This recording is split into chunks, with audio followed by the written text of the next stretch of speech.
Guitou de Djemeldine Benchenouf. Salam alaikum, bonsoir. La violence est enfin tombée dans les banlieues, dans les quartiers comme on dit aujourd'hui. Un peu comme quand on disait les villages nègres du temps béni des colonies. Le plus curieux, ou plutôt le plus choquant, est qu'au lieu d'en discuter sereinement, de tenter de comprendre les causes profondes qui ont provoqué un tel accès de colère, d'aller au fond des problématiques, d'appeler au débat public, à la prise en charge politique, pour tenter de rasséréner le climat social et lancer les bases d'un dialogue vraiment fructueux qui pourrait ouvrir des perspectives et conjurer les inéluctables complications, c'est encore une fois, et comme d'habitude, la ruée des agitateurs de haine sur ce qui ne peut être pour eux qu'une formidable occasion d'en découdre, de jeter de l'huile sur le feu, ce qui en soi est devenu une vocation, voire une carrière très prometteuse. Un événement a déjà annoncé la couleur. Une cagnotte pour le policier qui a tué le jeune Naël a dépassé le million d'euros collectés. Et le plus significatif dans cette initiative est qu'elle a été lancée par le désormais célèbre Jean Messia, qui ne cache ni sa vindicte ni son exécration pour ses populations. Il a table dressée dans les médias, où il dépense sans compter de l'amalgame et du fumigène, du poison redoutable, enrobé de bonnes intentions, bien sûr. Vous imaginez l'ampleur de l'outrance et tout le background psychologique qui sous-tend toute cette haine? Collecter 1 million d'euros pour un policier dont le procès n'a même pas commencé et dont on ne sait presque rien des circonstances et des motivations profondes de son acte, de cet acte qui a coûté la vie à un adolescent. C'est réellement et littéralement une reconnaissance pour cet assassinat, dans le plus pur style des chasseurs de primes. Plus qu'un soutien, c'est un encouragement à une partie très importante au sein de la police à persévérer dans le racisme et même dans l'exécution sommaire. Mais le sinistre diagnostic qui s'impose de lui-même à l'esprit est que cette frange très importante de la société, qui est dans cette attitude et qui a participé à la collecte, est elle-même en souffrance. Pour en arriver là, à s'identifier à quelqu'un qui a rayé un sous-citoyen, un bougnoul, une racaille, c'est que l'état d'esprit est vraiment au ras-le-bol.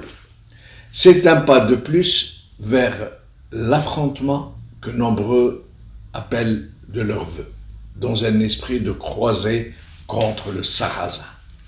Ce n'est plus seulement un bulletin de vote que l'on glisse en faveur d'un extrémiste ou de quelqu'un dont le seul programme est de casser du bougnoul, mais c'est une véritable déclaration de guerre civile, pour en découdre avec ceux dont on considère qu'ils ne sont français que sur le papier, qu'ils sont devenus un problème, une fausse note dans la partition, une laideur qui gâche le paysage et ce cadre de vie franco-français de l'entre-soi où tout est calibré et où un slogan publicitaire est devenu une sorte de cri de guerre.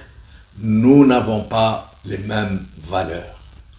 Un slogan publicitaire qui a déclassé la plus belle profession de foi qui soit, elle aussi passée par la réclame commerciale le progrès ne vaut que s'il est partagé par tous. Trop mièvre ont les circonstances qui sont au sus à l'ennemi. En l'occurrence, justement, et c'est là où nous pouvons mesurer toute l'emprise des agitateurs de haine, il n'est même pas question d'y penser seulement. Alors de là à en discuter. Et puis, quoi discuter avec cette racaille? Allons donc, totalement exclu. On ne discute pas avec ces gens-là, monsieur. On les supprime. Cette engeance qui défigure la France, qui roule des mécaniques, qui a instauré des espaces hors de la République, où la police n'entre même plus. Une population qui se distingue par la délinquance, par son incivisme, par son hyper-représentativité carcérale, qui se complaît dans le parasitage des aides sociales. Mais personne ou presque personne ne fait remarquer, dans ce climat généralisé et très consensuel de lynchage moral, que dans les quartiers de ces populations, où elles sont littéralement parquées, dans l'impossibilité d'en sortir, le taux de chômage dépasse souvent les 30%. Et dans d'autres quartiers, il avoisine les 40%. Que dans leur grande majorité, ceux qui ont la chance d'avoir un emploi sont presque toujours dans les catégories professionnelles dont personne ne veut, parmi la population honorable, donc blanche. Presque personne n'évoque ce phénomène du racisme ordinaire, qui ne se cache même plus au sein de la police, où certains cops, comme on dit aujourd'hui, ne cachent même plus leur tendance fascisante. Personne ne dit que les écoles et les lycées de ces quartiers, et même les écoles maternelles, sont fréquentés presque exclusivement par les enfants de ces quartiers, majoritairement maghrébines et sud-africaines.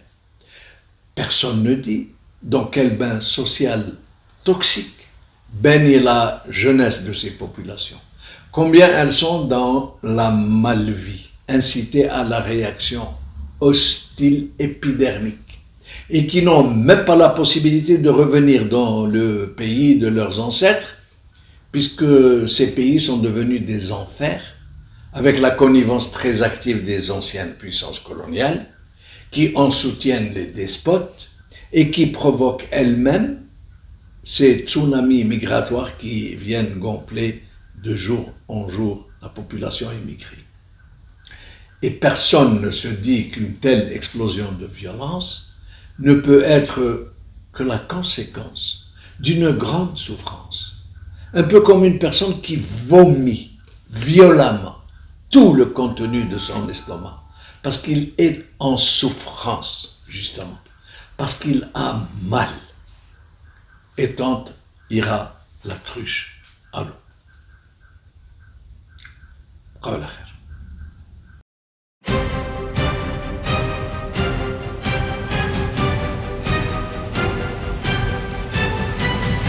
L'édito de Djemeldine Benchenouf.